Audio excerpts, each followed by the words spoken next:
Graça e paz, queridos irmãos. Hoje eu quero conversar com você sobre algo que está no centro da nossa fé, a Páscoa cristã. Talvez você pense na Páscoa apenas como uma data religiosa ou uma tradição. Mas a Páscoa é muito mais do que isso. Ela é o coração do cristianismo. É a prova gloriosa do amor de Deus pelas nossas vidas. Deixa eu te explicar com calma, porque isso pode transformar a sua maneira de pensar e até mesmo de viver a sua fé.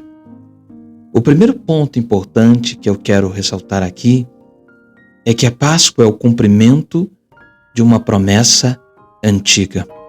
A primeira coisa que precisamos entender é que a Páscoa não começou no Novo Testamento. Ela já existia no Antigo Testamento. Quando Deus libertou o povo de Israel do Egito, eu acredito que você lembra disso. Em Êxodo 12, o Senhor mandou que cada família sacrificasse o cordeiro e passasse o sangue nas portas. Quando o anjo da morte passou onde havia o sangue, então a família recebia o livramento. Agora escute com atenção. Aquele cordeiro era uma sombra do que viria. Quando nós olhamos para a carta, na primeira carta aos Coríntios, no capítulo 5, verso 7, o apóstolo Paulo diz o seguinte: Cristo, nossa Páscoa, foi crucificado por nós. Ou seja, Jesus é o verdadeiro Cordeiro de Deus que tira o pecado do mundo. Ele é o Cordeiro sem mácula, perfeito, que morreu no nosso lugar.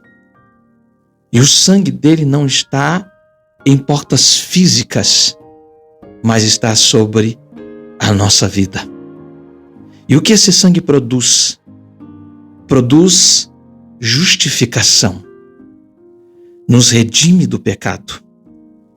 Então, quando nós entendemos que no Antigo Testamento, ali se falava sobre que o Cordeiro era a sombra do que viria, e agora no Novo Testamento se fala do Cristo, a nossa Páscoa, que foi crucificado por nós, porque Jesus é o verdadeiro Cordeiro de Deus que tira o pecado do mundo.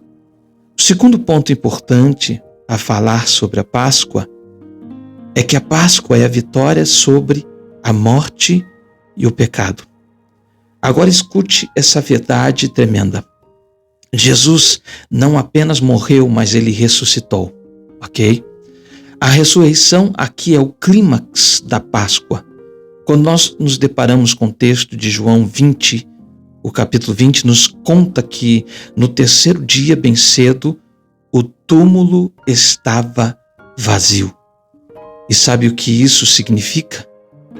Que a morte foi vencida, que o pecado perdeu o poder, que o inferno não tem a última palavra.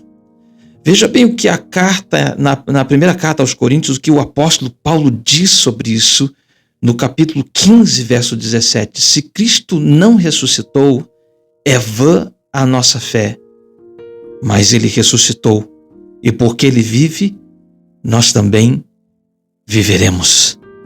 Não é apenas uma esperança que, olhando para o futuro, é claro, mas é uma esperança para os dias de hoje. A mesma vida que tirou Jesus do túmulo está disponível para você, para curar a sua alma, para restaurar a sua família e te levantar das cinzas, para trazer salvação sobre você e sobre a sua casa. O terceiro ponto a ser falado sobre a Páscoa nos chama para uma vida nova. Agora preste atenção sobre o que eu vou falar. Celebrar a Páscoa não é só lembrar de um fato histórico, é viver uma realidade. Paulo nos ensina em Romanos, no capítulo 6, No verso 8, que diz: ora, se já morremos com Cristo, veja só, cremos que também com Ele viveremos. Ou seja, nós devemos andar em novidade de vida. Isso quer dizer que não dá mais para viver como antes, não dá para ser o mesmo, porque a cruz te alcançou e a ressurreição traz uma vida diferente. Se Cristo ressuscitou, você também ressuscita com Ele, e de uma vida, é claro que não tinha nenhum sentido, de uma vida de pecado, de uma vida distante de Deus. A Páscoa é o grito de Deus dizendo: eu te chamei para viver uma nova história, uma nova vida. Veja que lindo isso que Deus coloca sobre as nossas vidas. E é por isso que hoje, amados, eu quero te convidar a celebrar a Páscoa de verdade. Não com ovos de chocolate, mas com uma entrega sincera ao Cordeiro. Não com rituais, mas com relacionamento profundo com Ele. Não com religião, mas com redenção. Cristo, nossa Páscoa, foi crucificado por nós e Ele está vivo. E porque Ele vive, você pode vencer. E porque Ele vive, você pode recomeçar. E porque Ele vive, você pode andar em novidade de vida. Recebe esta palavra de Deus sobre a sua vida. Viva a Páscoa todos os dias. Eu quero desejar a você uma feliz Páscoa e que Deus abençoe grandemente a sua vida com esta palavra, em nome de Jesus.